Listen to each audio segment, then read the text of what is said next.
taken from a neo-Nazi website. We also have pictures that taken from the American, some American sites, some NASA sites. We are a non-discriminatory rip-off magazine, and non-judgmental as to where we get our pictures from. In fact, there are some pictures here that we've run from some American military websites also. I just want, if you see them, obviously they walked out on this talking protest. If you see them, tell them that. It would be fun, please. Thank you. Because I've always thought that it's crucially important to get the truth out, and I'm fairly eager to see that this gets out, regardless of anybody's religious fundamentalist predilections or predispositions. We have, for the first year, we took funding from a pornographer here in New Zealand. His name was Steve Crow. I was pilloried and excoriated for doing that. I said, I really don't give a shit. Nobody, not the Anarchist Bookstore, not the Auckland Institute of Technology, University, came and said, we really need a good glossy magazine that goes right up against the Listener and all the other bullshit that's put out in New Zealand. And nobody said, we really like your work, here's some funding. But this pornographer guy did. So I said, okay, and took his money for a year, and put out, paid him back, of course, every penny, and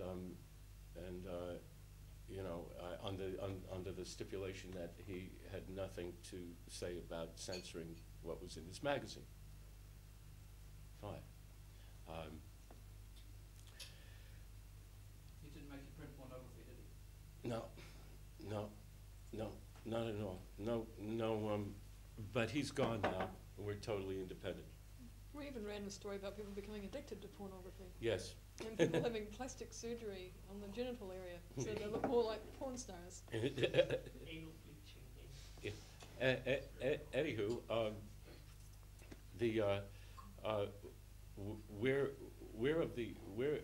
I've been a journalist for 40 years now, and I guess I'm a purist about freedom of the press, and I didn't see it here in New Zealand.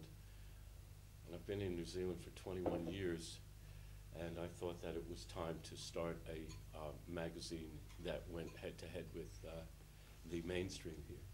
So that's why I started something and publish it in color. I have cover stories that I think are rippers, and we sell at least 60% of our print run, which is now 15,000. Not very much, but Australia is now up their order to 5,000 copies. I work closely with Duncan Rhodes in Australia, who publishes Nexus magazine. He's my sort of like soul brother, and we know and love each other for the last 15 years or more. And other than Nexus, just Nexus.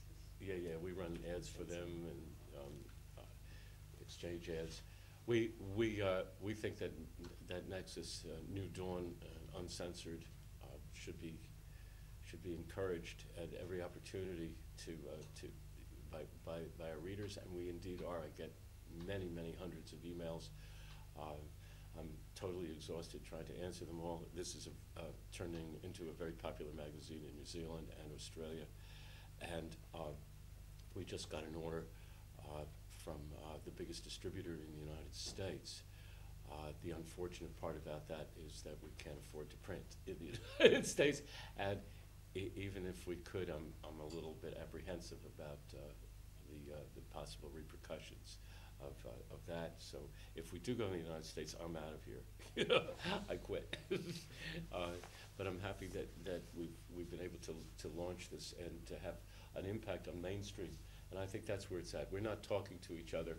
I mean, this is not, I deliberately made this magazine as mainstream looking as possible. And if you haven't seen it yet, by Paper all means. Plus? Paper Plus is Yeah, what it's, supposed to we have be? 1,800 outlets in New Zealand, including petrol stations and supermarkets and places like that. What I wanted to do is go out and reach people who have never seen this kind of stuff before. And so far it's working. What? What has this got to do with improving the website? We swapped the workshop around. Oh, okay, yeah. But thank you. You know, I'm trying. You know, I had no idea. Can we toss a question? Yeah, Can I toss a yeah, question? sure. Okay, I like to know what are the best proofs that ETs actually exist. I'd just be interested in learning about the magazine rather than having discussions about hardcore content and stuff. Just reflecting what Indy Media is actually, why we've got people here today. Yeah, we don't shy away from any issue at all. We have a lot of stuff. We've run the best, what I consider the best UFO story that has ever come down the pike as far as the proof of the pudding is concerned, and that was in our second issue, which was the 1942 sighting. If you're not familiar with that, it's basically 1942, a UFO came and parked over the city of Los Angeles. 4,000 anti-aircraft shells were fired at it. 6 people died. The United States Army said, we don't know what the fuck it is, and sent up some chase planes. And it was front page of the Los Angeles Times on February 25th, 1942. That was the time that the United States government set up the first secret committee to deal with the ET question, that we covered that extensively. It was completely undeniable, and but that story is my segue into why we're here, and why we're here is to see if we can overcome the dare I say, mainstream propensity for people to go into denial. And it's a very scary time that we're living in right now. And there are lots and lots of ways that people are being not only dumbed down, but mesmerized. And we're trying to do a breakthrough past that. That's why we're here. The ET question is a central question. No doubt about it. It is a very, very interesting, extremely.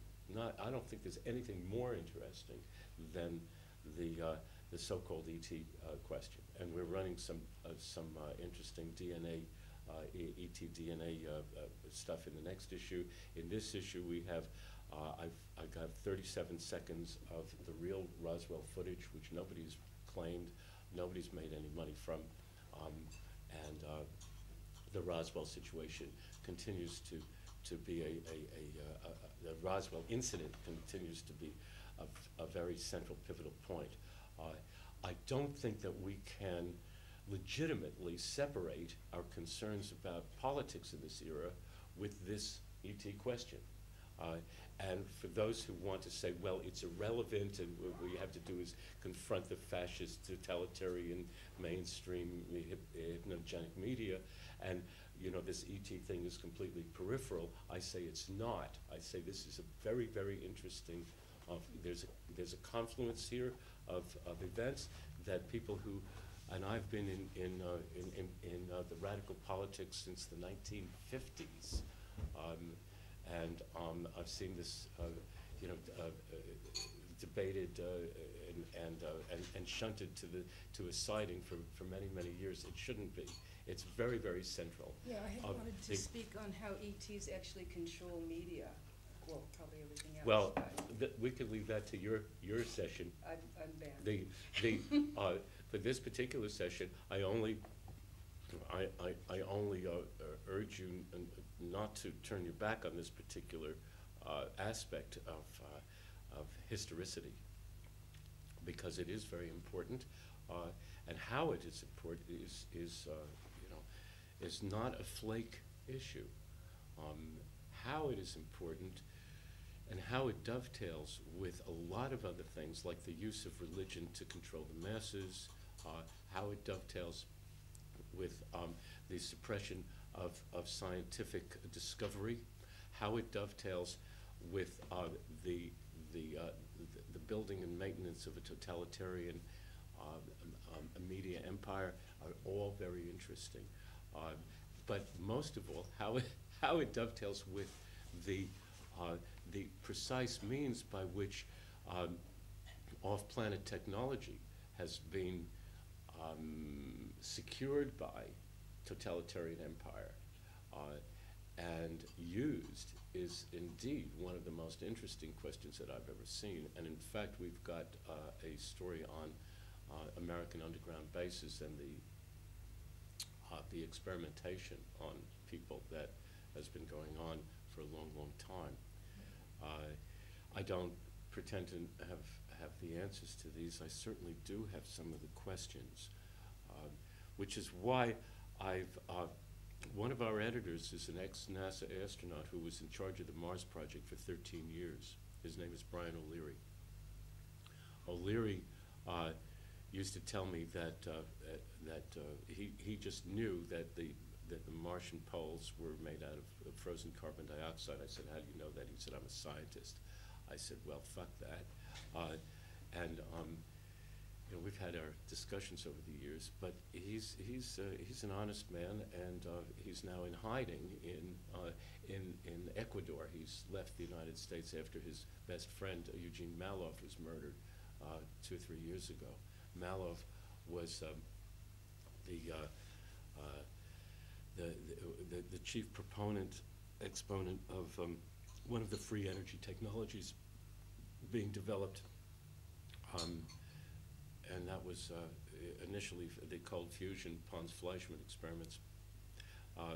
Maloff had the New Energy News, which was a journal devoted to free energy, zero-point energy experimentation. He was murdered.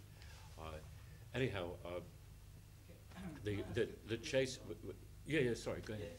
Yeah. I just really want to sort of bring this into some sort of a focus and make the most of the time that you're here. I guess for a lot of those who are here and those who have left the room particularly, people will look at a magazine like this or Nexus and just say, well, these people are nuts, they're paranoid, they've got mental, they're deluded. I myself just try to keep an open mind. I neither believe nor disbelieve in any of these things. Yep. I want to know, I want to see evidence. Yeah. I want to see good solid arguments. Yeah, sure. My question is, how thoroughly is it possible to research these issues before you go to print? How do you do that research, and how do you come to a point where you're confident that what you're publishing is valid?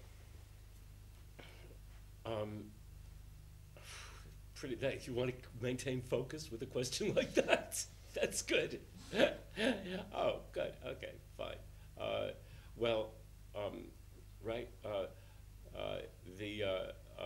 How confident?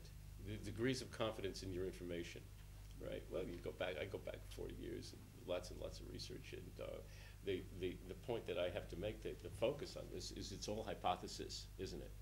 And that's how I approach things.